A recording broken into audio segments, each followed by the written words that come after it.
தலைப்பு: மீண்டும் ஜீவனோடு. பக்கம் 79. அத்தியாயம் 5. ஆதார வசனம்: சீயோனிலிருந்து வேதமும், எருசலேமில் இருந்து கர்த்தரின் வசனமும் வெளிப்படும். ஏசாயா 2 அதிகாரம் 3 வசனம்.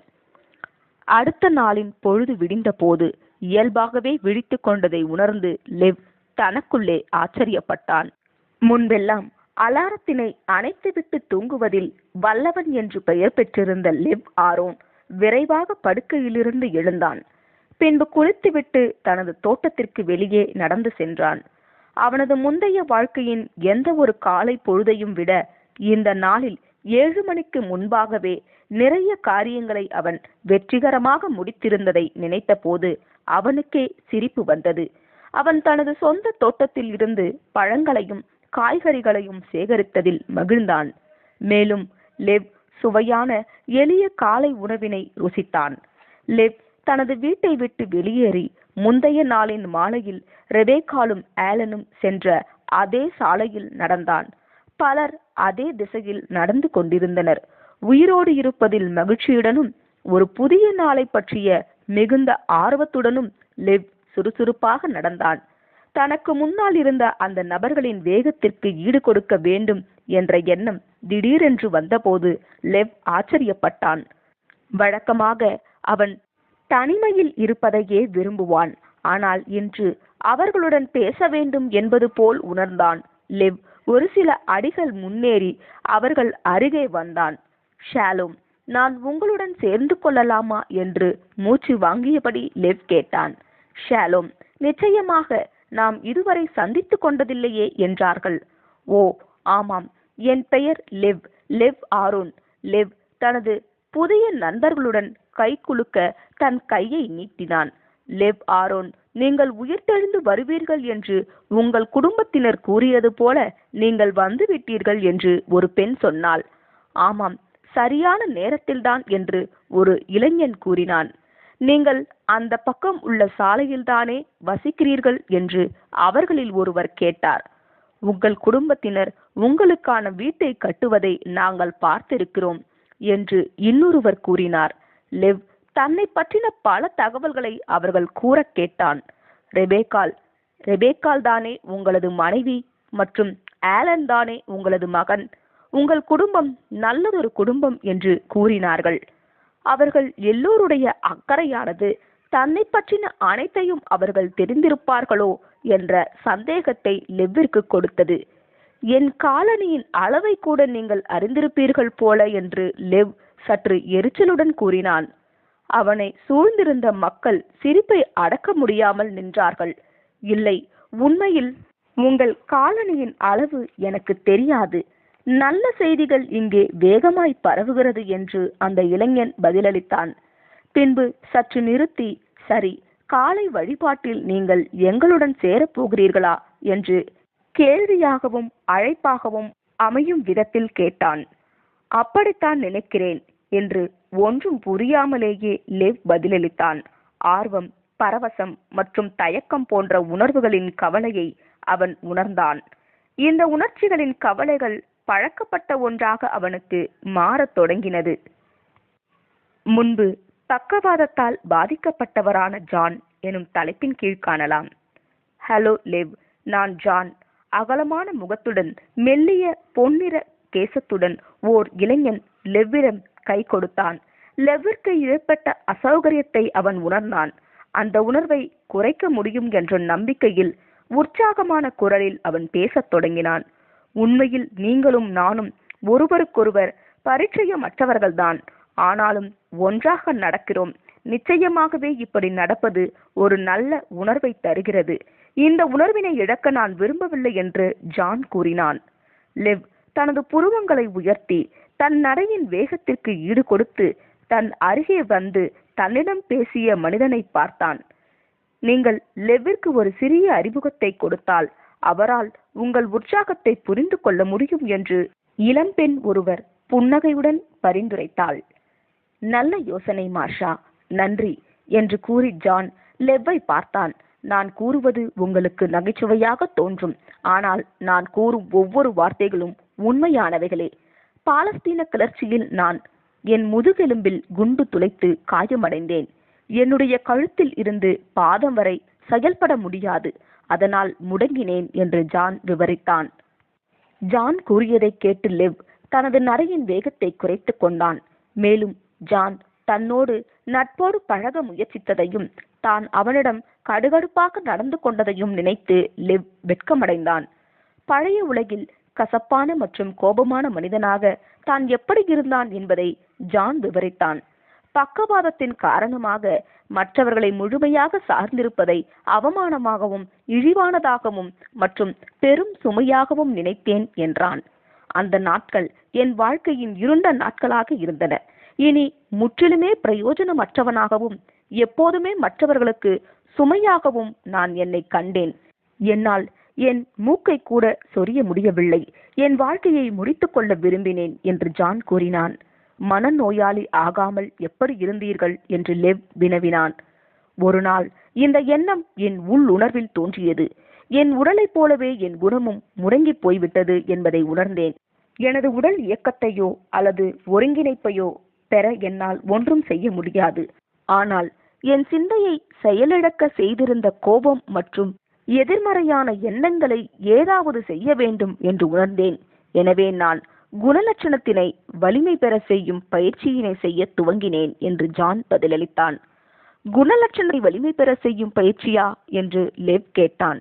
என்னை சுற்றியுள்ள எல்லாவற்றிலும் நல்லது அல்லது அழகான ஏதோ ஒன்றை தேடுவதன் மூலம் நான் என் பார்வையை மேம்படுத்தினேன்.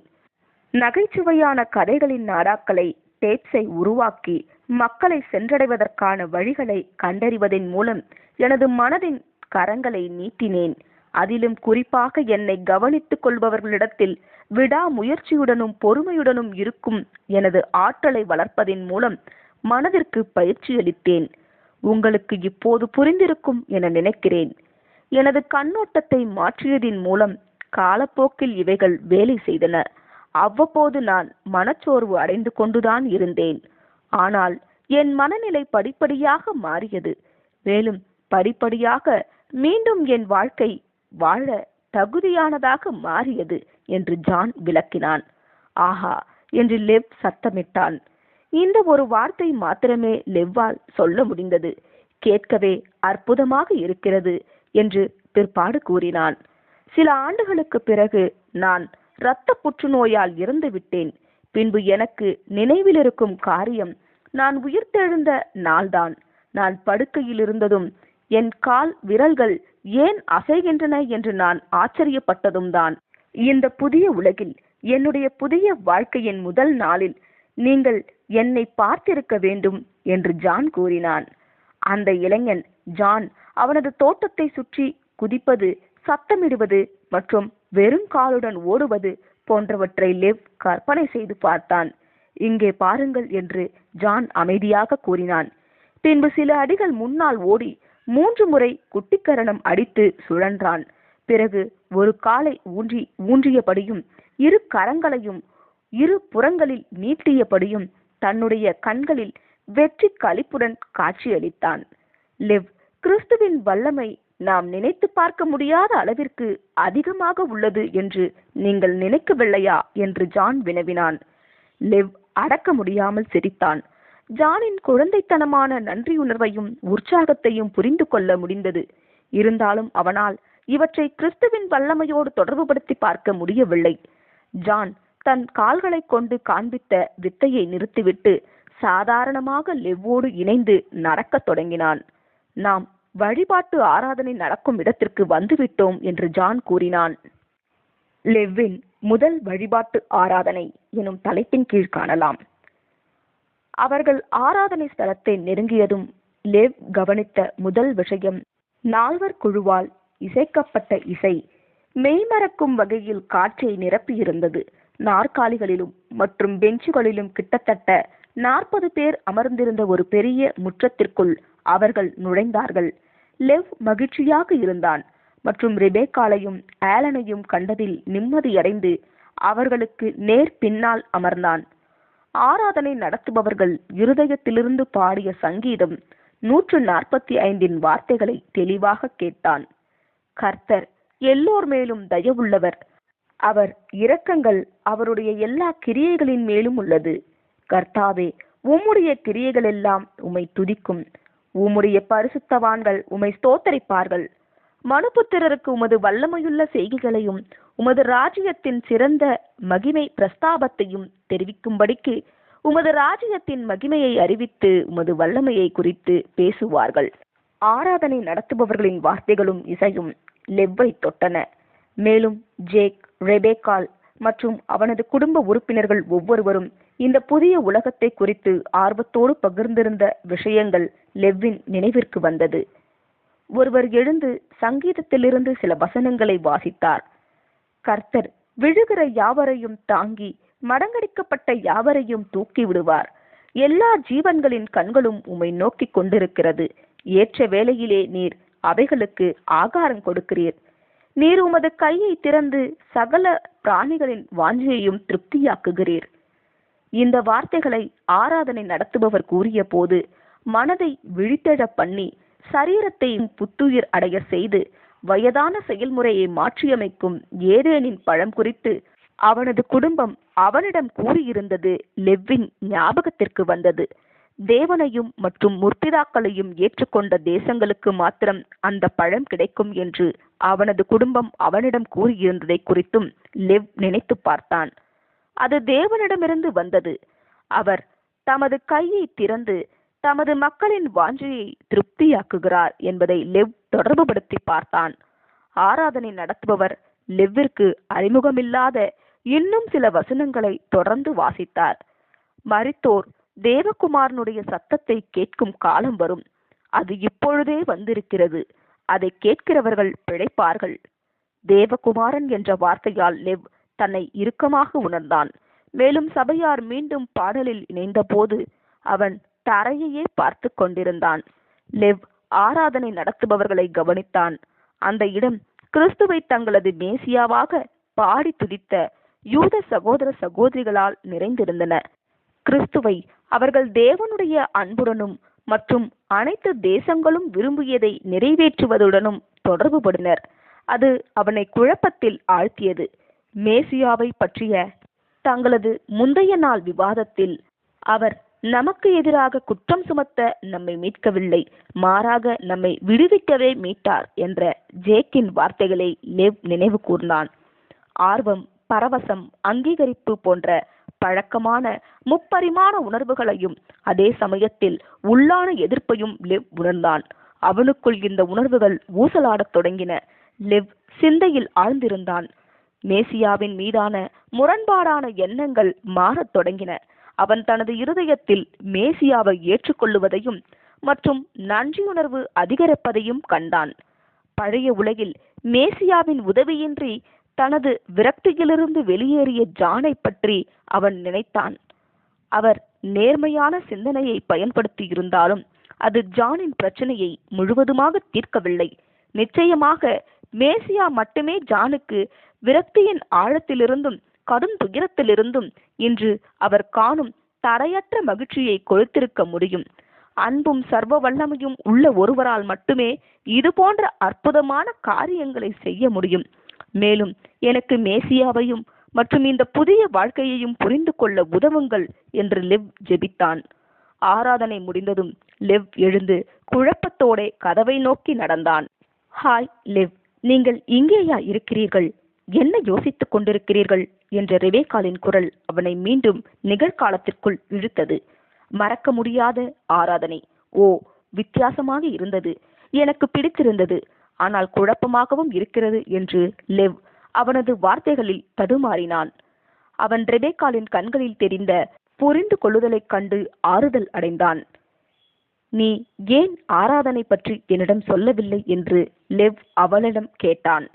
ரெபேக்கால் அவனுக்கு பிரதியுத்தரமாக, எனக்கு நன்றாக தெரியும் அன்பே, நான் உங்களை இங்கே வர சொல்லியிருந்தால் நீங்கள் வருவதற்கு மறுத்திருப்பீர்கள். சாலையில் உள்ள உங்கள் அயலகத்தாரிடமிருந்து நீங்கள் அதை பற்றி கேள்விப்படுவீர்கள் என்று நான் உறுதியாக நம்பினேன். லெவ் தனது மனைவி தன்னை பற்றி எவ்வளவு நன்றாய் அறிந்திருக்கிறாள் என்று எண்ணி புன்னகைத்தான்.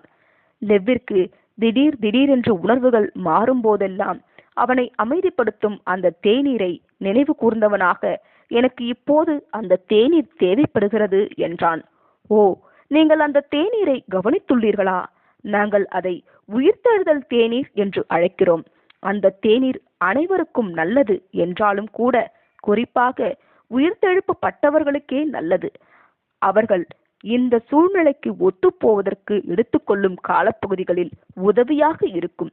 இந்த தேநீர் 12 விதமான பழங்களை கொடுக்கிற மரங்களின் இலைகளிலிருந்து தயாரிக்கப்படுகிறது. இந்த மரங்கள் ஒவ்வொரு மாதமும் அதன் பழங்களை தருகின்றன. மேலும் அதன் இலைகள் தேசங்களை குணப்படுத்துவதற்கு உதவுகிறது. உயிர்த்தெழுதல் தேநீர் மற்றும் ஏதேனின் பழங்கள் இணைந்த கலவையானது உணர்ச்சிகளின் ஆற்றலை சமநிலைப்படுத்துவதில் சிறந்தது என்று கூறி ரெபேக்காள் புன்னகைத்தாள். வணக்கம் அப்பா என்று ஆலன் குறுக்கிட்டான். ஆராதனை அருமையாக இருந்தது அல்லவா அப்பா என்று கூறி அவன் தன் தந்தையை அணைத்தான். ஆராதனையில் தன் மகன் ஆர்வமாக இருப்பதை பார்த்து லெவ் மகிழ்ந்தான். நாம் காலை உணவை உங்கள் வீட்டிலேயே உண்ணலாம். பின்னர் ஜேக் மற்றும் ரேச்சல் வந்தவுடன் நாம் அனைவரும் நீங்கள் அடிக்கடி செல்லும் பழைய இடங்களுக்கு சென்று அவைகள் எப்படி மாறிவிட்டன என்பதை நீங்கள் பார்க்கலாம் என்று ரெபேக்காள் பரிந்துரைத்தாள். எருசலேமிற்கு வருகை எனும் தலைப்பின் கீழ் காணலாம். லெவ், ரெபேக்காள் மற்றும் ஆலன் ஆகியோர் லெவ்வின் வீட்டில் தோட்டத்தினுள் இருந்த பெஞ்சில் அமர்ந்தபடி ஏதேனின் பழத்தை சாப்பிட்டனர். லெவ் தனது மனம் தெளிவடைவதையும் அவனது உடல் ஆற்றல் பெறுவதையும் உணர்ந்தான்.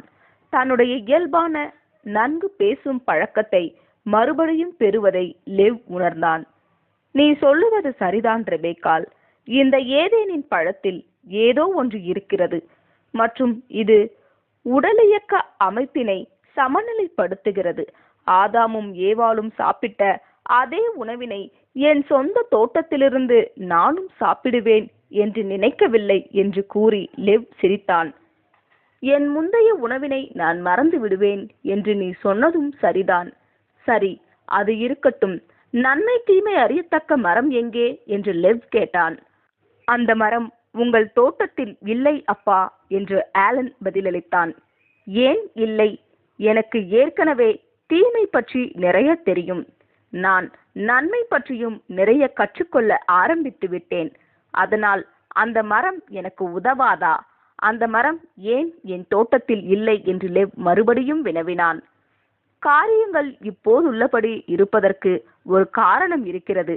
உங்களுடைய பிரச்சனை என்னவென்றால், நீங்கள் இப்போதே எல்லா பதில்களையும் தெரிந்து கொள்ள விரும்புகின்றீர்கள். அந்த மரம் தற்போது இல்லை. நீங்கள் விரைவில் அதை பற்றி அறிந்து கொள்ளுவீர்கள் என்று ரெபேக்காள் கூறினாள். ஓ, அதுவும் ஓர் ரகசியமா என்று லெவ் தனக்குள்ளே நினைத்து கொண்டான். உங்களுக்கு எல்லாவற்றையும் சொல்லிவிட்டு அதே நேரத்தில் சிந்திக்க வைக்கும் வழிமுறையைத்தான் இந்த பூமியின் மக்கள் கையாளுவார்கள். சிறிது நேரத்தில் அழைப்பு மணி ஒலித்தது. லெவ் விரைந்து வாசலுக்கு சென்று ஜேக் மற்றும் ரேச்சலை அணைத்து வரவேற்றான். அவன் தனது குடும்பத்தினரை வரவேற்பதில் சளைத்தவன் அல்ல என்பது தெரிந்தது. அவன் தனது இளைய சகோதரனை புதிய மரியாதையுடன் நடத்தினான். பழைய உலகத்தில் ஜேக் அந்தந்த பருவத்திற்கு உண்டான ஞானத்தோடு இருந்தான். ஆனால் இப்போது அவன் இன்னும் அனுபவம் உள்ளவனாகவும் கனிவாகவும் அறிவாளியாகவும் காணப்படுகின்றான். ஜேக் ஒரு காலத்தில் லெவ்வை சார்ந்து இருந்தான். ஆனால் இப்போது லெவ்விற்கு ஜேக் தேவைப்பட்டான்.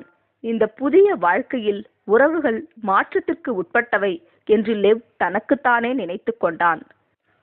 சரி, இன்றைய திட்டம் என்ன சகோதரனே? லெவ் விளையாட்டாக ஜேக்கின் அடிவயிற்றில் மெதுவாக குத்தியபடி கேட்டான். எருசலேமுக்கு செல்ல நமக்கு நேரம் இருக்கின்றது. முற்பிதாக்களில் ஒருவரை சந்திக்கும் அதிர்ஷ்டம் கூட நமக்கு இருக்கலாம். அதிக பார்வையாளர்கள் இல்லை என்றால் சிறிது நேரம் சந்தித்து பேசும்படியான வாய்ப்பினை வழக்கமாக தருவார்கள் என்று ஜேக் பதிலளித்தான். அங்கே செல்லும் போது வாய்ப்பு எப்படி இருக்கிறது என்று பார்க்கலாம். கடந்த சில நாட்களாக அவர்கள் மிகுதியான வேலையில் இருக்கிறார்கள். ஏனெனில் 2 புதிய நாடுகள் கிறிஸ்துவின் அதிகாரத்தின் கீழும் மற்றும் புதிய உடன்படிக்கையின் கீழும் வருவதற்கு கேட்டுக்கொண்டுள்ளன என்று ரேச்சல் கூறினாள். அவன் அடிக்கடி செய்வதைப் போல மேசியாவை பற்றின காரியங்களை லெவ் புறக்கணித்தான். முற்பிதாக்களை குறித்து பேசுவதில் ஆர்வம் காட்டினான். யாராவது ஒருவருக்கு நேரம் இருக்கும் என்று நான் நம்புகிறேன். அவர் நிச்சயம் தனி சிறப்பு வாய்ந்த நபராக இருப்பார் என்றும் நான் எதிர்பார்க்கிறேன் என்று லெவ் கூறிக்கொண்டிருக்கையிலேயே அக்குழு தங்களது இல்லத்திலிருந்து வெளியேறினர். இவ்வீட்டினை பூட்டுவதில் உள்ள ரகசியம் என்ன? பூட்டை கண்டுபிடிக்க முடியவில்லையே, மேலும் அதற்கான சாவியும் என்னிடம் இல்லை என்று லெவ் கூறினான். அப்பா, இந்த புதிய உலகில் யாரிடமும் பூட்டுகள் அல்லது சாவிகள் இருக்காது என்று ஆலன் விளக்கினான்.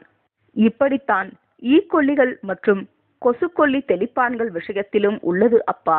ஈக்கள், கொசுக்கள் மற்றும் ஜன்னல்களின் திரைச்சீலைகள் கூட இங்கு இல்லை என்பதை நீங்கள் கவனித்திருப்பீர்கள்.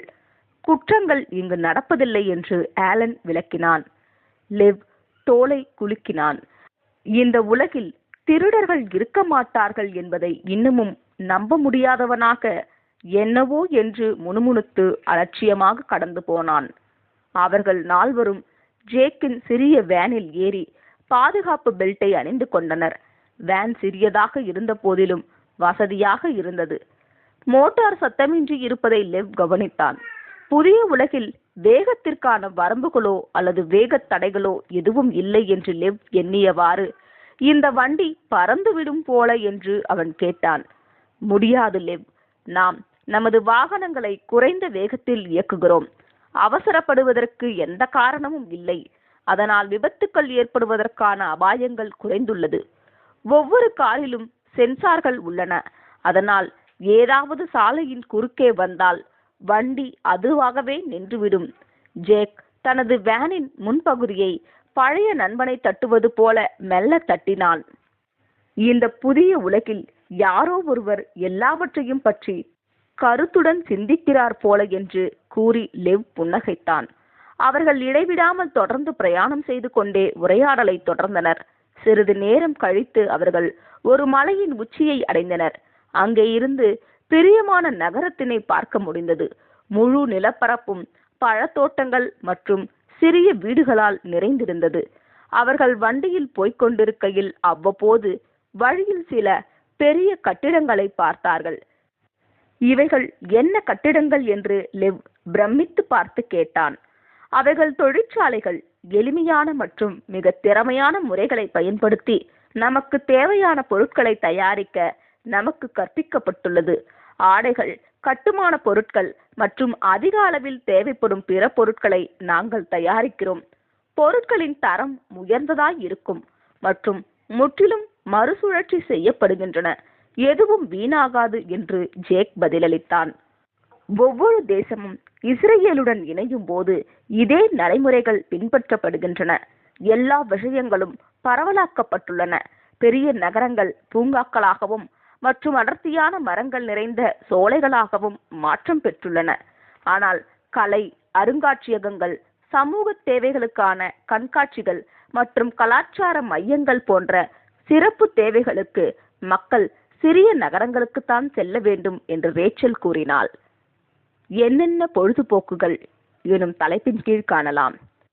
பொழுதுபோக்குகளுக்காக மக்கள் என்ன செய்கிறார்கள் என்று லெவ் கேட்டான். பழைய உலகத்தில் ஒரு சராசரி இல்லத்தரசி தான் விழித்திருக்கும் நேரத்தில் கால் பகுதியை தொலைக்காட்சியை பார்ப்பதற்கும், இளவயதுடையோர் ஒரு வாரத்தில் 20 முதல் 35 மணி நேரங்கள் தொலைக்காட்சியை பார்ப்பதற்கும் செலவழித்தனர் என்பது உங்களுக்கு தெரியுமா லெவ்? துரதிர்ஷ்டவசமாக இன்றைய நிகழ்ச்சிகள் மற்றும் திரைப்படங்கள் நேர்மறையான தாக்கத்தினை ஏற்படுத்தவில்லை என்று ரேச்சல் பேசினாள். தான் பார்த்த நிகழ்ச்சிகள் மற்றும் திரைப்படங்களில் லெவ் நினைவுபடுத்தி பார்த்தபோது ஒரு சங்கடத்தை உணர்ந்தான். மேலும் இந்த புதிய உலகில் அவை எப்படி முற்றிலும் பொருத்தமற்றதாக இருக்கும் என்று யோசித்தான். நேரத்தை வீணடித்த கூட்டத்தாரில் நானும் ஒருவன் என்று நினைக்கிறேன். மேலும் நான் தொலைக்காட்சியில் எம்மாதிரியான விஷயங்களை பார்த்தேன் என்று முற்பிதாக்களில் ஒருவரிடத்திலும் என்னால் கூற முடியாது என்று லெவ் தன் நிலையை எடுத்து கூறினான். இப்போது மக்கள் ஒரு நாளைக்கு 3 மணி நேரம் வேலை செய்கிறார்கள். நம்முடைய எஞ்சிய நேரங்களெல்லாம் ஓய்வுதான். மக்கள் சேரக்கூடிய தன்னார்வ திட்டங்கள் நிறைய உள்ளன. மேலும் மக்கள் தங்களது புதிய வாழ்க்கைக்கு திரும்புவதற்கு உதவுவதற்காக நாம் கற்றுக்கொள்ள நிறைய கைவித்தைகளும் அறிவுசார் தகவல்களும் உள்ளன.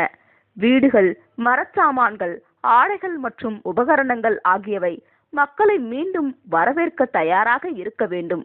பொழுது போகவில்லை என்று கூற வாய்ப்பே இல்லை. ஆலன் உற்சாகமாக பதிலளித்தான். மேலும் ஏதேன் பழங்கள் மூலம் நமக்கு அற்புதமான நினைவாற்றல் திறன் உள்ளது. இன்னும் சில வருஷங்களுக்குள் நாம் பார்த்ததை அப்படியே நினைவில் வைத்திருக்கும் திறனை, அதாவது போட்டோகிராபிக் மெமரியை நம்மால் பெற்றுக்கொள்ள முடியும். நாம் ஒவ்வொருவருமே மேதை ஆக முடியும் என்று ரெபேக்காள் கூறினாள். வாகனம் படிப்படியாக எருசலேமை நோக்கி முன்னேறியது. பரிசுத்த நகரத்தை காண முடிந்தது. என் நகரத்தின் மையத்தில் பழங்கால மதிச்சுவர் மாத்திரம் தனித்து நின்றதே என்று லெவ் பொன்னான எருசலேம் எனும் கவிதையின் வரிகளை உச்சரித்தான். இந்த சமாதான நகரம் இன்னும் நம்முடையது என்று லெவ் மென்மையாக வியப்பின் தொனியில் கூறினான். உலகின் அனைத்து ஒருங்கிணைந்த சக்திகளாலும் இந்த நகரத்தை நம்மிடமிருந்து பறித்து கொள்ள முடியவில்லை. முழு உலகிற்குமான ஆசீர்வாதத்தை தொடங்குவதற்கான இடமாக கர்த்தர் தமது சொந்த மகிமைக்காக பரிசுத்த நகரத்தை நமக்காக பாதுகாத்தார் என்று ஜேக் தனது கருத்தினை தெரிவித்தான். முற்பிதாக்கள் தங்கியிருந்த கட்டிடங்களை அவன் கை சுட்டி காட்டினான். லெவ் சில கண்கவர் உயரமான கட்டிடங்களை எதிர்பார்த்தான். ஆனால் அதற்கு பதிலாக எளிமையான, நன்கு பராமரிக்கப்பட்ட மிக சாதாரணமான வீடுகளை கண்டான். போக்குவரத்து குறைவாக இருந்தது மற்றும் நடைபாதைகளில் மக்கள் கூட்டம் இல்லை. பழைய உலகத்தில் இஸ்ரேலில் இருந்த எருசலேமையும் மற்றும் அதன் அபாயகரமான நிலை பற்றியும் தெரிந்திருந்த லெவ், இங்கு போலீஸ் பாதுகாப்பு இல்லையா, முற்பிதாக்கள் பயங்கரவாத தாக்குதல்களால் பாதிப்படைய மாட்டார்களா என்ற கேள்வியை முன்வைத்தான்.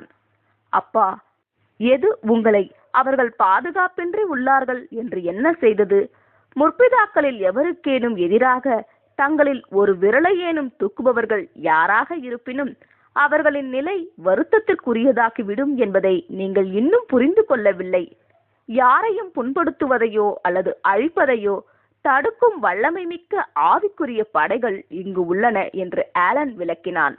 லெவ் எந்த பதிலும் சொல்லவில்லை. அவர்கள் தகவல் மையத்தை நோக்கி வண்டியை செலுத்தி அங்கே வண்டியை நிறுத்திவிட்டு கட்டிடத்திற்குள் நுழைந்தனர். முற்பிதாக்களில் ஒருவரோடு சில நிமிடங்கள் பேச வேண்டும் என்ற தங்கள் விருப்பத்தினை வரவேற்பறையில் இருந்த பெண்ணிடம் ஜேக் கூறினான். அந்த பெண் தொலைபேசியில் பேசிவிட்டு அவர்களை பார்த்து, நீங்கள் மிகவும் அதிர்ஷ்டசாலி. முற்பிதாவாகிய ஈசாக்கிற்கு நேரம் இருக்கிறது. அவர் உங்களை சந்திக்க இன்னும் சில நிமிடங்களில் இங்கு வருவார் என்று கூறி புன்னகைத்தாள். அத்தகைய முக்கியத்துவம் வாய்ந்த ஒருவர் தனது ஓய்வற்ற கால அட்டவணையில் இருந்து தெரியாத நபர்களை சந்திக்க நேரம் ஒதுக்குகிறார் என்பது மிகவும் ஆச்சரியமாக இருக்கிறது என்று லெவ் மற்றவர்களிடம் மென்மையான குரலில் பேசினான். எதற்காக நீங்கள் என்னை சந்திக்க விரும்புகிறீர்கள்?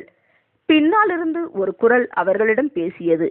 ஈசாக்கு ஐவர் கொண்ட அக்குழுவிடம் சென்று ஒவ்வொருவருக்கும் அவரது வலக்கரத்தை அன்புடன் நீட்டி, ஷாலோம், நீங்கள் யார், உங்களது பெயர்கள் என்னென்ன என்று கேட்டார். ஈசாக்கு ஒரு பிரபுவுக்குரிய வசீகரத்துடனும் கருநிற தலைமுடியினையும் கொண்டவராக இருந்தார். அவரது புன்னகையை கண்டால் யார் ஒருவருக்குமே புன்னகை வரும். ஜேக் ஆவலோடு சமயோஜித புத்தியில் முன்வந்து பேச ஆரம்பித்தான். என் பெயர் ஜேக்கப் ஆரோன். இவர் தற்பொழுது உயிர்த்தெழுப்பப்பட்ட எனது சகோதரன் லெவ். இவர்கள் என் முன்னாள் மனைவி ரேச்சல் மற்றும் லெவ்வின் முன்னாள் மனைவி ரெபேக்காள். இவர் லெவ் மற்றும் ரெபேக்காளின் மகன் ஆவார். நாங்கள் நமது புதிய நாட்டை லெவ்விடம் காட்டி வருகிறோம். நடந்தவைகள் எல்லாம் கற்பனையை விட மேலானவை என்று லெவ் நம்புவதற்கு நாங்கள் உதவ முயற்சி செய்து கொண்டிருக்கின்றோம். ஈசாக்கு புன்னகைத்தார். லெவ் உடனடியாக அமைதியடைந்தான். உங்களை இப்பொழுதும் மற்றும் எப்பொழுதும் இஸ்ரேலுக்குள் வரவேற்கிறோம். எல்லா தேசங்களுக்கும் நமக்கு எதிராக வந்தபோது கடைசியாக கொல்லப்பட்டவர்களில் நீங்களும் ஒருவர் என்று கேள்விப்பட்டேன். நீங்கள் தைரியமாக போராடியுள்ளீர்கள். உங்களைப் போலவும் மற்ற முற்பிதாக்களைப் போலவும் நானும் மரணத்திலிருந்து எழுப்பப்பட்டேன் என்றார். நீங்கள் எப்படி உணர்கிறீர்கள் என்று எனக்கு தெரியும் லெவ் என லெவ்வின் கண்களை கூர்ந்து நோக்கியபடி ஈசாக்கு தொடர்ந்தார். ஏனெனில் நானும் அவ்வாறே உணர்ந்தவனாய் காணப்பட்டேன். கர்த்தர் தலையிட்டு நமக்கு விடுதலையை வழங்கினார். நான் இறக்கும்போது பலவீனமான வயதான மனிதனாக இருந்தேன். உயிர்த்தெழுந்த போது துடிப்புடனும் பரிபூரண சிந்தையுடனும் உடலுடனும் முழு ஆற்றல் நிறைந்தவனாக இருந்தேன். நாங்கள் திரும்பி வந்தபோது உலகம் முழுவதுமாக குழப்பத்தில் இருந்தது. அத்தகைய நிலையில் எப்படி ஒழுங்கையும் அமைதியையும் கொண்டு வருவது என்பதை எங்களால் கற்பனை செய்து கூட பார்க்க முடியவில்லை. நாங்கள் அதை எங்கள் சொந்த முயற்சியில் நிறைவேற்றவில்லை. இப்புதிய உலகின் மாற்றங்களுக்கு நாங்கள் மட்டுமே பொறுப்பாளிகள் அல்ல என்பதை நீங்கள் அனைவரும் தெரிந்து கொள்ள விரும்புகிறேன். கிறிஸ்துவும் மற்றும் அவராலே அபிஷேகம் செய்யப்பட்டவர்களும் அதிகாரத்தில் உள்ளனர் மற்றும் முழு கட்டுப்பாடும் அவர்களிடத்தில் உள்ளது. மேற்கொண்டு என்ன செய்ய வேண்டும் என்பது பற்றிய தகவல்களை பெற்றுக்கொள்வதற்கு நாங்கள் இப்போது தொடர்பில் இருப்பது போலவே அப்போதும் கிறிஸ்துவுடனும் மற்றும் அவரால் அபிஷேகம் செய்யப்பட்டவர்களுடனும் அனுதினமும் தொடர்பு கொண்டோம். கிறிஸ்துவே நமது பிரியமான நகரத்திற்கு அமைதியை மீண்டும் கொண்டு வந்தவர் ஆவார். அந்நிகழ்வு மோரியா மலையில் ஈசாக்காகிய எனக்கு பதிலாக தேவன் ஆட்டுக்குட்டியை வழங்கிய அதிசயத்தை காட்டிலும் பெரியதொரு அதிசயமாக காணப்பட்டது. கிறிஸ்து வானத்திலும் பூமியிலும் சகல அதிகாரமும் உள்ளவராய் இருந்த போதிலும் எங்களுடனான அவரது தொடர்புகள் கனிவுடன் இருக்கின்றது. இந்த அணுகுமுறையே அவரை தேவ ஆட்டுக்குட்டி என்பதை நமக்கு நினைவுபடுத்துகின்றது என்று ஈசாக்கு கூறினார். தேவனுடைய மனிதனான ஈசாக்கின் முன்னிலையில் லெவ் மதிமயங்கி நின்றான். ஜீவனுள்ளோர் தேசத்திற்கு மீண்டும் திரும்பும்படி என்னை அனுமதித்ததற்காக நன்றி என்று லெவ் கூறினான். நாங்கள் செய்ததெல்லாம் நீங்கள் திரும்புவதற்கான திட்டமிடல் மட்டுமே. ஜீவனை கொடுக்கும் வல்லமை கிறிஸ்துவுக்கு மட்டுமே உண்டு. அவருக்கு தான் நன்றி சொல்ல வேண்டும் என்று ஈசாக்கு கூறினார். ஒரு புதிய தன்னார்வலர் எனும் தலைப்பின் கீழ் காணலாம். லெவ் தான் விசித்திரமாக ஈர்க்கப்பட்டுள்ளதையும் சேவை செய்வதற்கான ஆர்வம் தனக்குள்ளாக எழும்புவதையும் உணர்ந்தான். நான் எப்போது தன்னார்வ வேலைக்கு முன்மொழியலாம்? எனது தந்தை மற்றும் தாயின் உயிர்த்தெழுதலுக்கு நான் எப்போதிருந்து முன்னேற்பாட்டினை தொடங்கலாம் என்று லெவ் கேட்டான். மே 25 திரு மற்றும் திருமதி ஆரோன்கள் பெற்றோர்கள் உயிர்த்தெழ உள்ளனர் என்று ஈசாக்கு கூறினார். அவர்களுக்கான வீடுகளை கட்டுவதற்கும் அவர்களுக்கான தோட்டங்களை வளர்ப்பதற்கும் உங்களுக்கு போதுமான நேரம் உள்ளது. மீதியுள்ள நேரத்தை நீங்கள் மற்ற வேலைகளுக்கு பயன்படுத்த விரும்பினால் தயங்காமல் செய்யுங்கள். நீங்கள் செய்ய வேண்டியதெல்லாம் தொலைக்காட்சியில் வரும் தகவல்களை பார்ப்பதுதான். அதன் மூலமாகத்தான் எப்படி தொடர வேண்டும் என்பது பற்றிய விவரங்கள் உங்களுக்கு தெரியும். மருத்துவ விடுப்புகளுக்கு இங்கே அனுமதி இல்லை என்று கூறி கண்களை சிமிட்டி ஈசாக்கு புன்னகைத்தார். அச்சிறு குழுவினரும் சிரித்தனர். ஈசாக்கு அவர்களின் கைகளை பற்றி குலுக்கினார். தேவன் தாமே உங்களை ஆசீர்வதித்து காத்து கொள்ளுவார். ஷாலோம் என் நண்பர்களே என்று கூறி ஈசாக்கு விடை பெற்றார். அவர்கள் ஒவ்வொருவரும் அவருக்கு தங்கள் நன்றியினை தெரிவித்தனர். பின்பு தான் வந்த வழியாகவே சென்று இவர்கள் பார்வையிலிருந்து ஈசாக்கு மறைந்தார். இந்த புதிய உலகில் தனக்கும் ஒரு பங்கு இருப்பதையும் இந்த மாபெரும் திரும்ப கொடுத்தலின் திட்டத்தில் தன்னுடைய பங்களிப்பின் துவக்கமானது தனது தந்தை மற்றும் தாய்க்கான முன்னேற்பாடுகளை செய்வதிலிருந்து தொடங்குவதையும் அறிந்து லெவ் பரவசமடைந்தான். ஆஹா, இது நம்ப முடியாததாக உள்ளது என்று அவர்கள் பேசிக்கொண்டே வண்டியை நோக்கி நடந்தனர். ரெபேக்காலின் குரல் உற்சாகத்தால் நிரம்பி இருந்தது. ஈசாக்கு அற்புதமான மனிதர். முற்பிதாக்களை நான் சந்தித்த மற்ற நேரங்களைப் போலவே இப்போதும் உற்சாகமாய் உள்ளது. நாம் அவருக்கு சமமானவர்கள் போல அவர் நம்முடன் பேசினார். அவர் பேசினால் நான் நாள் முழுவதும் கூட கேட்டுக்கொண்டிருப்பேன் என்று ரெபேக்கால் கூறினாள். எல்லாவற்றையும் பற்றின அவரது ஞாபகத்திறனை கவனித்தீர்களா? நமது தாய் மற்றும் தந்தையின் உயிர்த்தெழுப்புதலின் சரியான தேதியை அவர் நம்மிடம் கூறினார் என்று ரெபேக்கால் ஆச்சரியப்பட்டாள். போர்க்களத்தில் எனது அனுபவத்தையும் அவர் அறிந்திருந்தார் என்று லெவ் கூறினான். உற்சாகமான உரையாடலில் ஜேக் இணைந்தான். நாம் இப்போதுதான் ஒரு பரிபூரண மனித மனதின் வேலையை பார்க்கிறோம். முற்பிதாக்கள் நம்மை விட ஒரு மேன்மையான உயிர்த்தெழுதலை பெற்றிருக்கின்றனர். அவர்கள் தங்கள் முந்தைய வாழ்க்கையில் தங்களது விசுவாசத்தை நிரூபித்ததினால் சரீரத்திலும் சிந்தையிலும் பரிபூரணம் அடைந்தனர். கிறிஸ்துவின் கீழ் நம்முடைய தலைவர்களாக கர்த்தர் அவர்களை தேர்ந்தெடுத்ததில் ஆச்சரியம் இல்லை என்று ஜேக் கூறினான். முற்பிதாக்களின் வாழ்க்கை மற்றும் அவர்கள் கடந்து வந்த அனைத்தையும் பற்றி பேசிக்கொண்டே தங்களது வீட்டிற்கு அழகிய இயற்கை காட்சிகள் உள்ள வழியில் திரும்பி வந்தனர். உயிரினங்களால் இப்போது புத்துயிர் பெற்ற சவக்கடலையும் மாசடாவின் செங்குத்தான பாறைகளையும் பிரம்மாண்டமான கற்பாறைகளையும் ஒரு காலத்தில் வறண்ட கரடு முரடாக காணப்பட்ட நிலங்களுக்கு பதிலாக மைல் கணக்கான தூரத்தில் பழத்தோட்டங்களையும் பூந்தோட்டங்களையும் ஆங்காங்கே சிறு வீடுகளையும் கொண்ட இயற்கை காட்சிகளை பார்த்ததில் தன்னுடைய நினைவுகளை தொலைத்தவனாக லெவ் வண்டியின் பின் இருக்கையில் அமர்ந்து இருந்தான். லெவ் தொழிற்சாலைகளை பார்வையிடுவதிலும் மற்றும் தனது பெற்றோர்களின் வருகைக்கு தேவையான முன்னேற்பாடுகளில் உள்ள தனது பங்கை செய்வதிலும் மிகுந்த ஆர்வத்துடிப்போடு இருந்தான். அவன் எவ்வளவு அதிகமாக அவர்களுக்கு தேவையானவற்றை யோசித்தானோ அவ்வளவு அதிகமாக அவர்கள் உயிர்த்தெழுப்பப்பட்ட பின்பு தன்னால் அவர்களுடன் ஒத்திசைந்து இருக்க முடியுமா என்பதை குறித்தும் சந்தேகப்பட்டான். இப்படி அவனுக்கு எழும்பின சந்தேகங்களானது சற்று முன்பு ஈசாக்கை சந்தித்ததினால் உண்டான மகிழ்ச்சியினால் ஜெயிக்கப்பட்டது. பழைய உலகில் முற்பிதாக்களுக்கு ஏற்பட்ட சோதனைகள் மற்றும் அனுபவங்களை பார்க்கும்போது அவர்களுக்கு கொடுக்கப்பட்ட அதிகாரத்தை கையாளுவதில் எவ்வளவு தகுதியானவர்களாக இருக்கிறார்கள் என்பதை உணர்ந்த போது லெவ் அதிக அளவு ஆறுதல் அடைந்தான். அத்தகைய திறமையுள்ள மனிதர்கள் பொறுப்பேற்றால் அவன் கேள்விப்பட்டு கொண்டிருக்கும் பில்லியன் கணக்கானோரின் உயிர்த்தெழுதலுடன் இணைந்து வரும் தவிர்க்க முடியாத சிக்கல்களை தீர்க்க முடியும் என்ற நம்பிக்கை அவனுக்கு வந்தது. ஆனால் ஹிட்லர் போன்றவர்கள் உயிர்த்தெழுந்துள்ளனரா? அத்தகையவர்கள் உயிர்த்தெழுப்பப்படுவது நியாயமானது என்று யார்தான் எண்ணுவார்கள்? மேலும் புதிய உலகில் அத்தகையவர்கள் வன்முறையில் ஈடுபடுவதை தடுக்க எத்தகைய கட்டுப்பாடுகள் கொடுக்கப்படும்? எப்போது மற்றும் எந்த சூழ்நிலையில் நன்மை தீமை அறியத்தக்க விருட்சம் கிடைக்கும் போன்ற கேள்விகளும் லெவ்விற்குள் இருந்தன. ஆமேன். இதனை தொடர்ந்து வரும் 6வது அத்தியாயத்தினை அடுத்த பாகத்தில் காணலாம். ஆமேன்.